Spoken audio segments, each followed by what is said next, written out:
So, Scream 2022 is kind of awesome.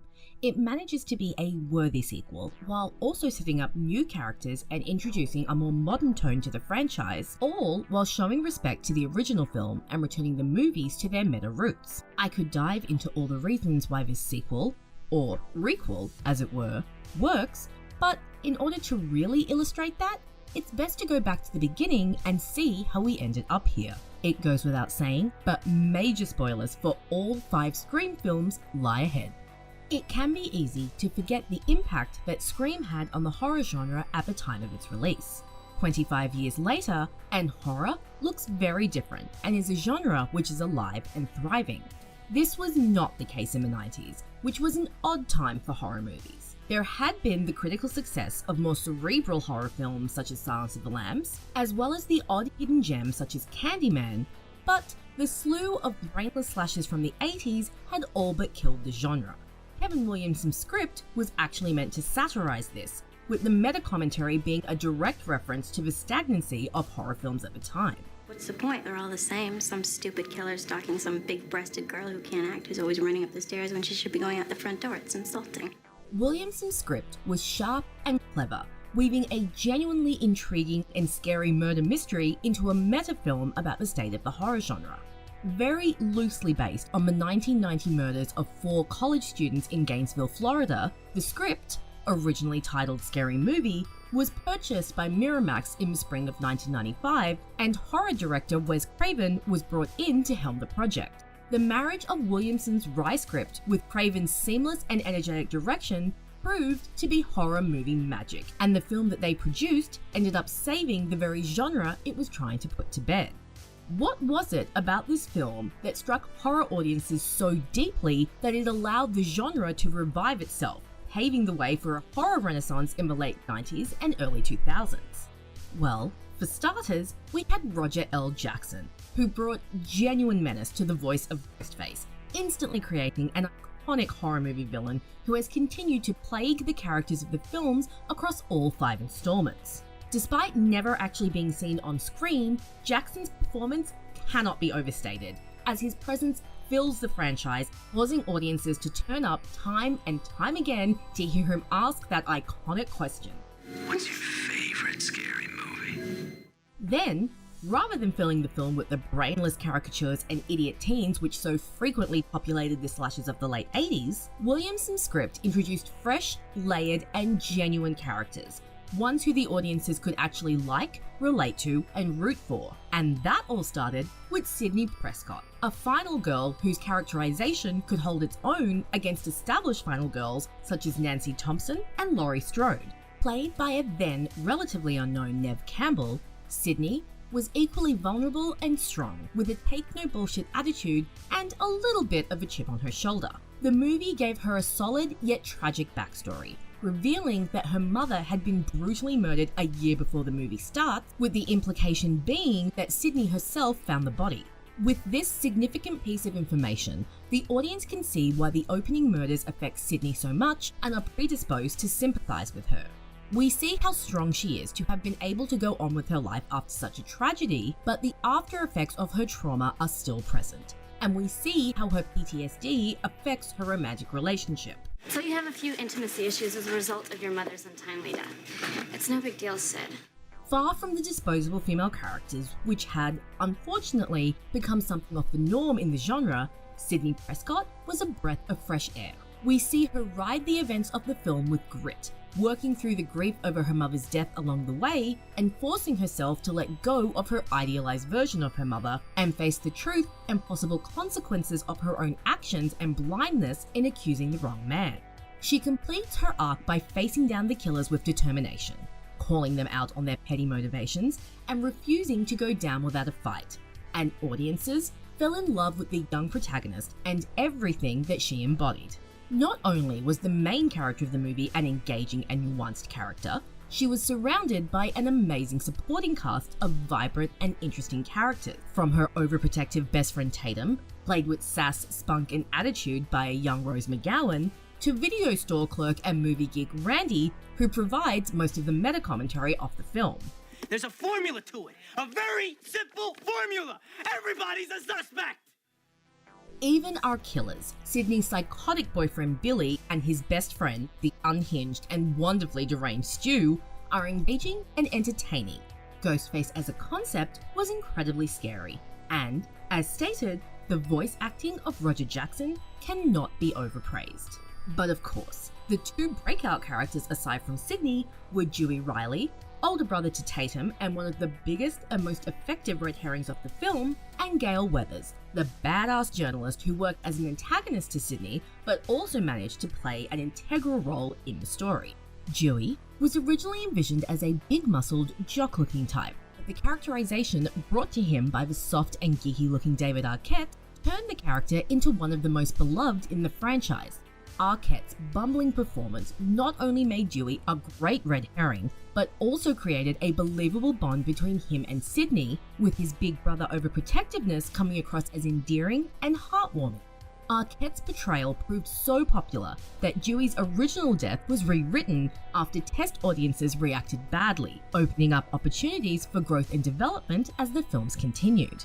His romance with Gale Weathers also played a big part in his popularity, not least due to Arquette's and Cox's real-life off-screen romance. Cox initially pursued the role of Gale Weathers as a way to break free of her nice girl image, which she had attained playing mum friend Monica Geller in the hit 90s sitcom Friends. Sinking her teeth into the character of Gale, Cox brought her to life with spark, attitude, and a razor-sharp edge to her words. Initially presented as a trashy tabloid reporter, it soon became clear that Gale Weathers was extremely shrewd and not afraid to be hated. Being the only person in the movie to oppose Sydney, we see that Gale snatched opportunities whenever she could, no matter who she hurt along the way. Yet Cox brought a nuance and, surprisingly, a vulnerability to the character through her flirty and sweet interactions with Dewey, not to mention the way she rides into the rescue at the climax of the film. These three-dimensional characters are nestled in a movie which plays out in an exciting and seamless manner. The runtime of Scream is 2 hours, yet the film barely feels longer than an hour and a half when watched, demonstrating its superb pacing. Craven's sharp direction builds tension and dread, focusing on the characters' emotions and reactions, framing the action in an exciting manner that never gets boring, and moving the story along swiftly, with every scene feeling impactful and important. The opening scene of the movie has since become a horror classic. Taut, tense, and filled with genuine horror, it plays out like a mini-movie and lets the audiences know what they're in for. Scheduling conflicts with Drew Barrymore led to her being a dead star walking, boosting the stakes within the film and providing a shocking twist which rivaled Janet Leigh's famous shower death in Psycho. The film grossed over $170 million worldwide and received critical acclaim, with film critics praising its self-awareness, slick direction, and genuine scares. Based on this success, a sequel was quickly commissioned, receiving an official green light in January of 1997, less than a year after the release of the original. Williamson again wrote the script, with Craven returning to the director's seat, and original cast members Campbell, Cox, and Arquette, along with Jamie Kennedy, signing on to reprise their roles. Filming began in July of 1997, but instantly ran into problems when Williamson's script, then titled Scream Again, was leaked onto the internet, revealing the killers' identities and many important plot points. Craven commented in interviews on the impact this had, with a rushed 6-month filming timeframe and Williamson literally writing pages on the days the scenes were to be filmed. The result was a tonally uneven script, which almost completely falls apart in the third act, an abundance of red herrings which lead nowhere and are not as effective as those in the first film, as well as a slew of new characters who felt woefully underdeveloped. The film does get off the ground with a strong opening scene, lampooning itself with a parody fictional film called Stab, based off the events of the first movie. A horrifying death scene in which a young Jada Pinkett Smith is brutally murdered in a crowd of cheering cinema goers initially promises an exciting sequel, and the second scene of the film firmly re-establishes Sidney Prescott's tough-as-nails characterization. What's your favorite scary movie? Who is this? You tell me. Corey Gillis, 555-0176. Shit! Hot flash, Corey.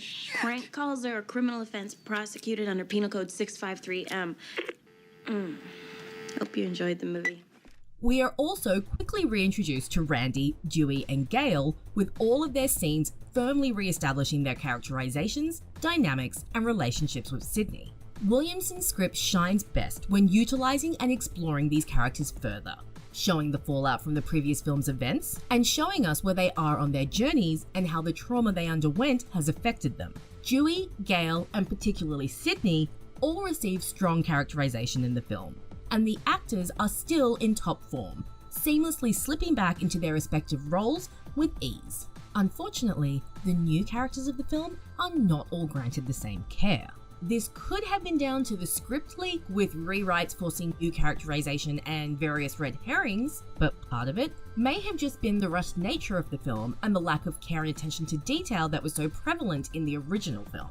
The leaked script for the film revealed Sydney's new boyfriend Derek and best friend Hallie to be the killers in league with Debbie Salt, aka Mrs. Loomis. The original script showed that characterization for both Derek and Hallie was stronger due to this, with their motivations being sensationalism and the opportunity to receive fame and fortune as infamous serial killers, with the hope that another stab movie would be made based on their murders. Derek's character was originally so insane that he even mentions hoping to get the death penalty, as that would bring him even more fame. While a retread of Sydney's love interest being the eventual villain may have felt redundant, the script sidelines this by having Mrs. Loomis take out both Derek and Hallie once they have outlived their usefulness, leaving her as the main villain.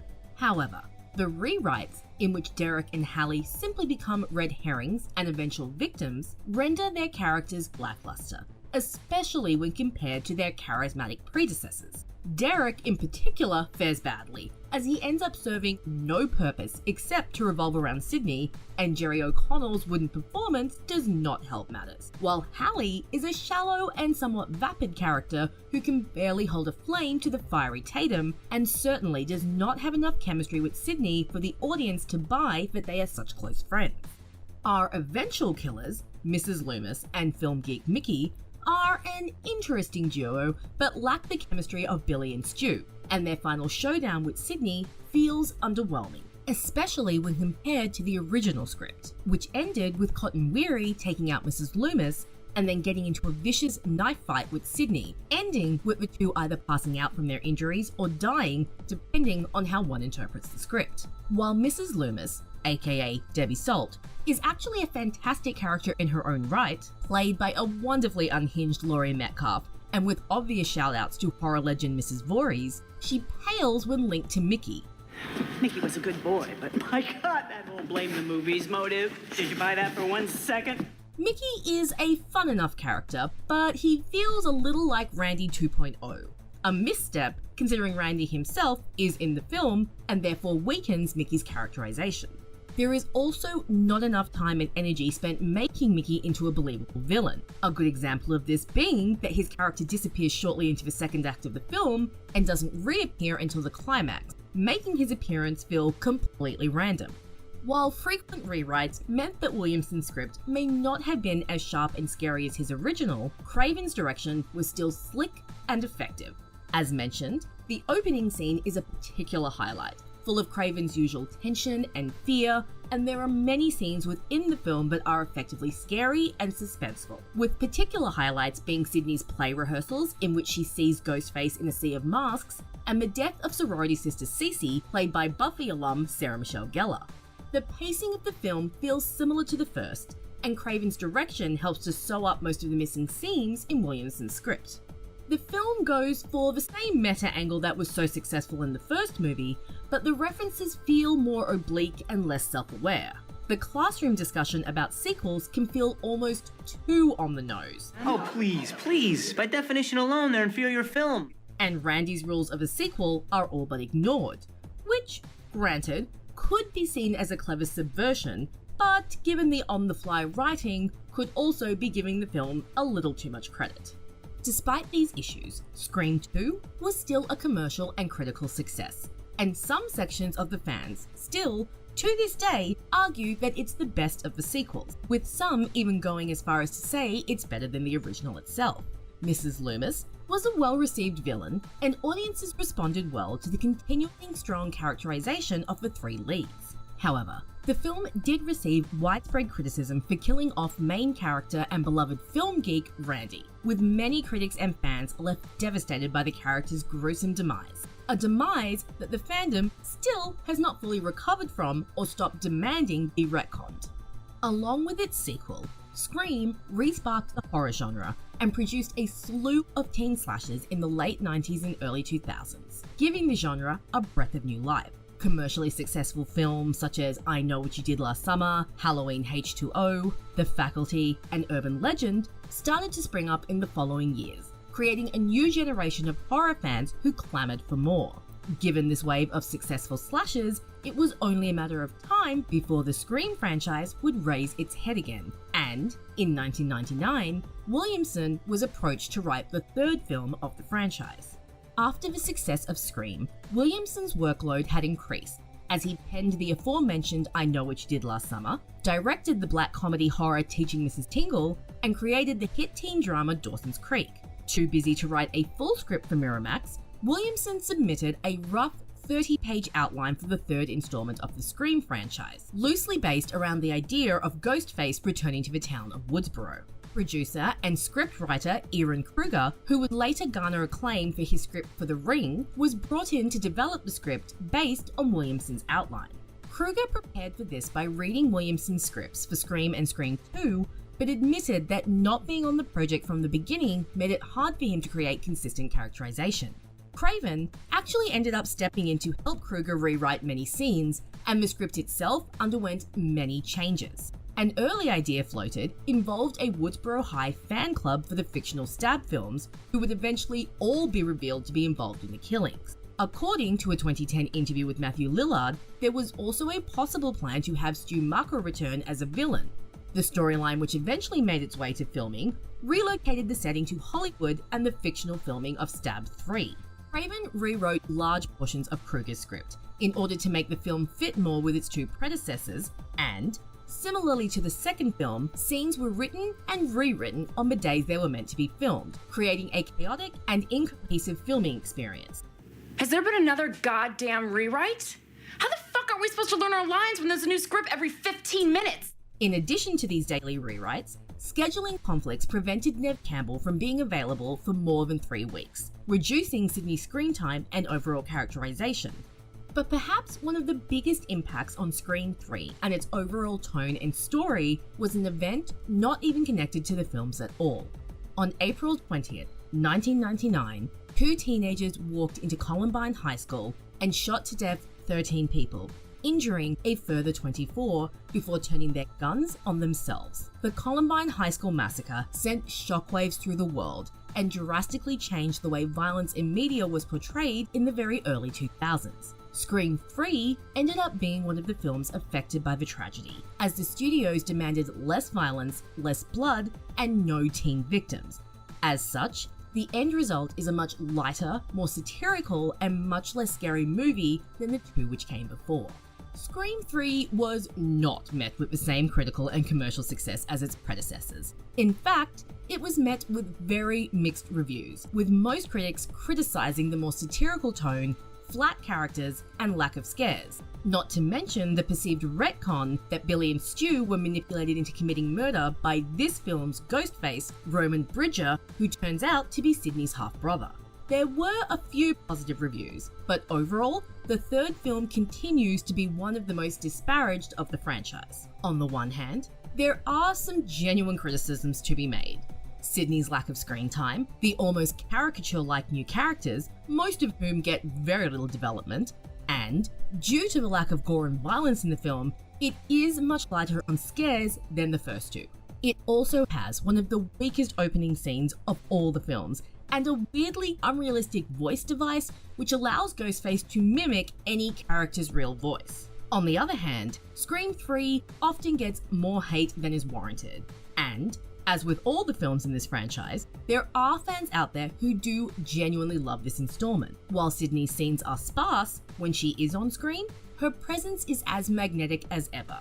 And, even though she is in hiding, we see her overcome her fears and make her way to Hollywood to confront Ghostface, with all her usual take-no-bullshit attitude. There is also a nice bit of continuity to the second film, as we see her still wearing Derek's Greek letters, which he gave to her in Scream 2, and she used to take down Mickey in the climax.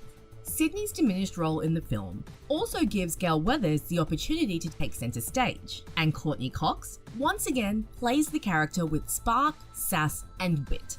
Gale does most of the detective work in the film, following her instincts and making sure she always has the answers first. What the hell are you doing? Being Gale Weathers.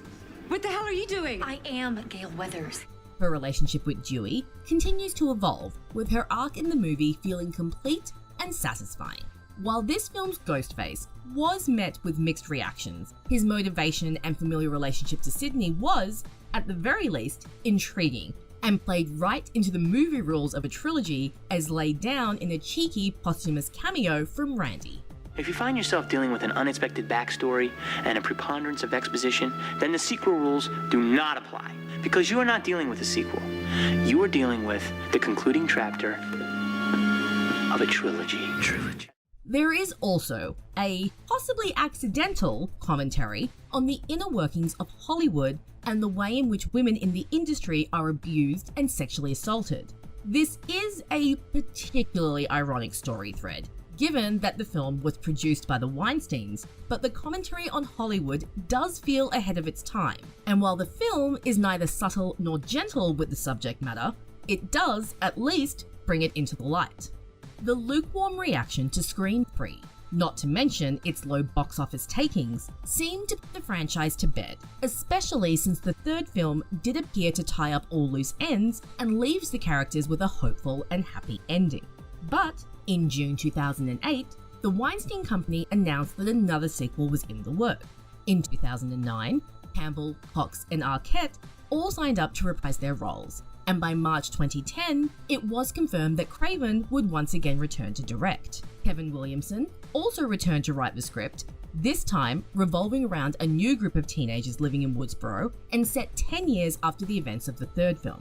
Scream 4 was somewhat smoother sailing than the previous two films, but there were still issues afloat.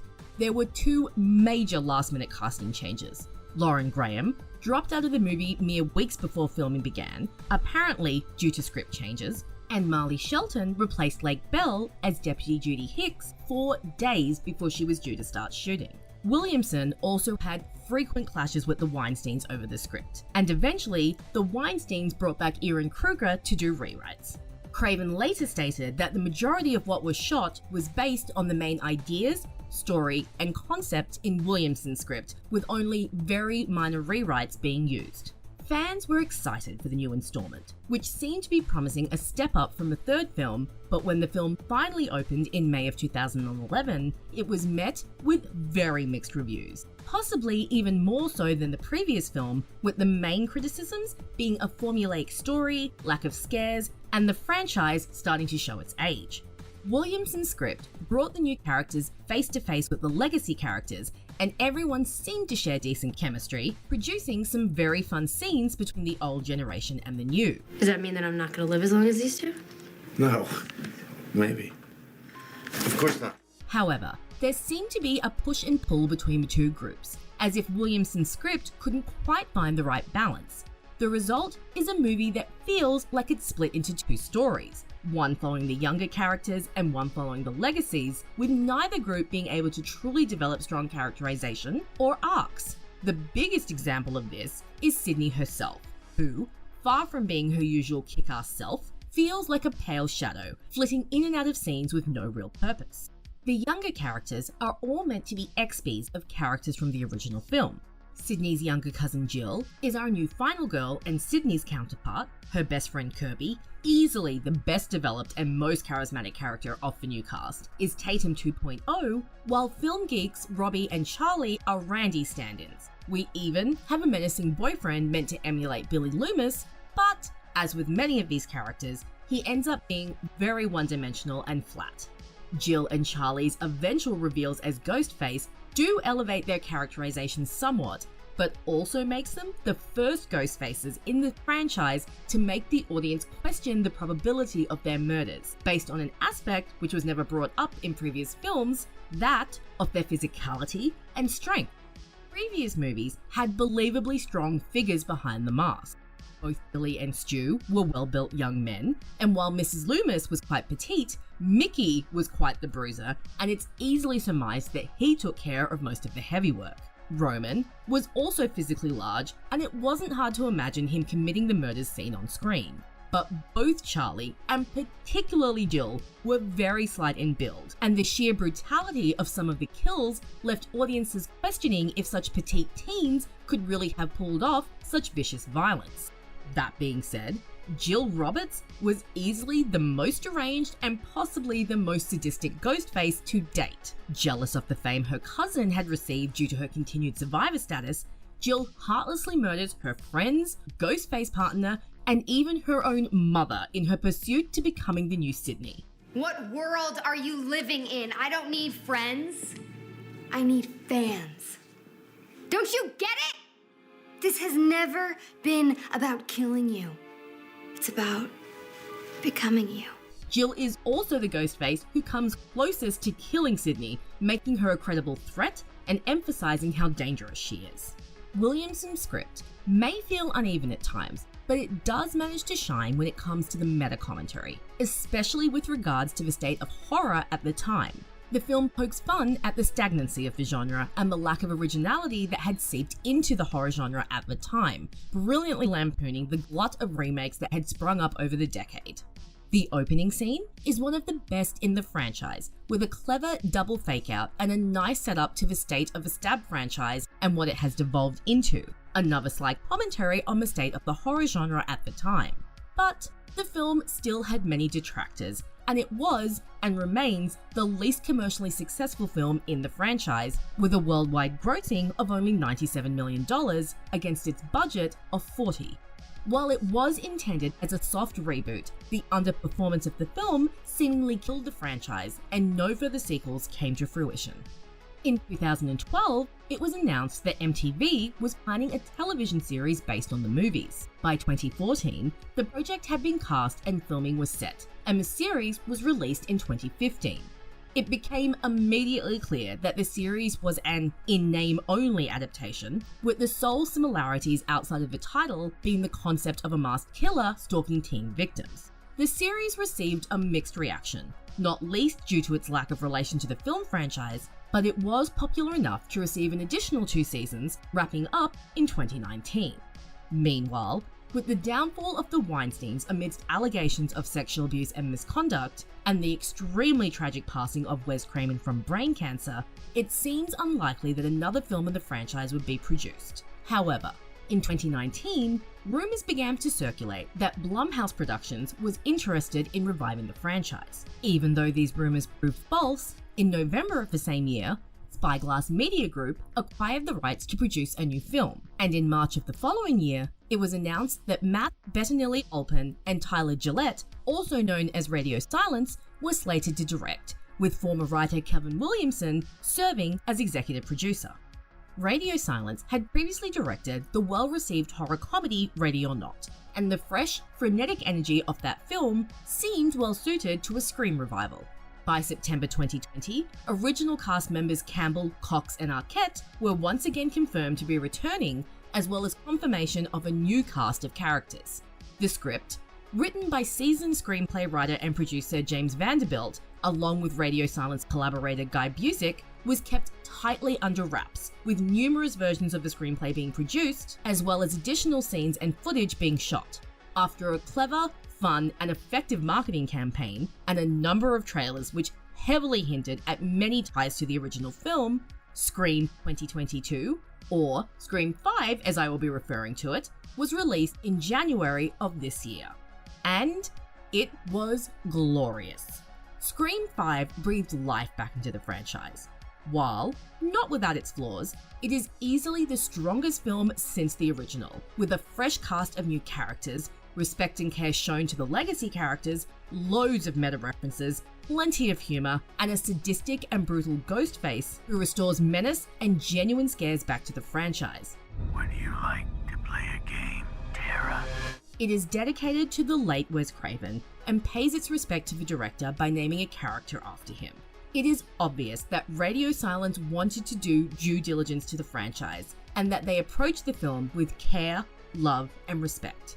The opening scene takes us back to basics, with a fun homage to the iconic Drew Barrymore scene and a taste of exactly how meta this film is, as Ghostface incorporates trivia on the fictional stab movies into his game. This meta commentary continues throughout the film, with the stab movies once again being used to lampoon the state of horror films and how franchises tend to go off the rails, as well as some almost meta within meta scenes which mirror moments from all 4 previous films. For some fans, it has felt overdone, but given how the previous 2 films were somewhat lighter in this area, for others, it has been a welcome return to form for the franchise. The new characters are, for the most part, well developed, fun, and charismatic. Special mentions must go to our final girls, sisters Sam and Tara, as well as Randy's niece and nephew, Chad and Mindy. Mindy, in particular, fills the very big shoes left behind by her uncle, being our new film geek and main source of meta commentary. She is also a black, queer character who survives the events of the film, a wonderful subversion in the horror genre which is finally becoming more common. Teen slasher Fear Street, for example, had a similar protagonist and was met with similar praise for it. This film also manages to strike the balance between the new characters and the legacy characters that the 4th film just couldn't seem to get right. Our new characters are clearly the focus of both the film and Ghostface, making this the first film where Sydney isn't the ultimate target. Almost every new character is connected to a legacy character, which links this film very well to the first and creates a sense of continuity. Our legacies are used as support characters. Dewey gets the most screen time, being the one the new characters call on for help, while Sydney and Gale ride into the 3rd act to almost take over Dewey's protector role after he is brutally and tragically murdered. Killing off one of the legacy characters upped the stakes of the film and added to the sense that anything could happen.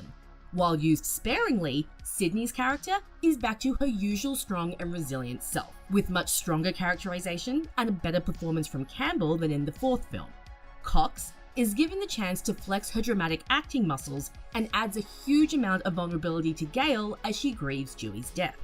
Our ghost faces in this film are revealed to be Sam's boyfriend and Tara's friend, originally girlfriend in one of the script drafts, in a hilariously deranged take on crazed fans and a fun meta-commentary on fandom in general. Their extreme obsession and anger over the fictional franchise within the film holds a mirror up to the audience and the way in which fans crucify creators and writers over perceived flaws in their favourite media. While lacking Craven's magic touch, Radio Silence still have a sharp and tense directing style, mixing genuine scares with lighter humour, giving their characters depth and nuance, and creating scenes which get the heart racing. While some characters are underutilized, the returning Judy Hicks and her son are prime examples, the characters we do spend time with are rich and endearing. A familial link between main character Sam and original killer Billy Loomis proves to be an interesting spin, but her hallucinations of her dead serial killer father can seem contrived and a little bit like a cheap way to bring Skeet Ulrich back to the franchise, especially since they end up spoiling the reveal. So far, Scream 5 has received a mostly positive reaction, with many fans feeling that the film restores the sharpness, scares, and brutality of the original. As with all films in the franchise, there are detractors, with some critics criticizing the retread of the original film, the overt meta-references, and the reliance on nostalgia. While there are currently no plans for future sequels, Campbell, along with several of the new cast members and the directors, have expressed interest in continuing on the franchise, so anything is possible. For now, us Scream fans must content ourselves with this latest installment. But if this is the way the franchise finally ends, unlikely, but possible, then we can at least be happy with the result, which feels like going home. Scream 5 brings the series back to life with fun, wit, and menace, and will be a strong finish to the franchise. But let us hope that this is not the case. I'll be right back. He's dead.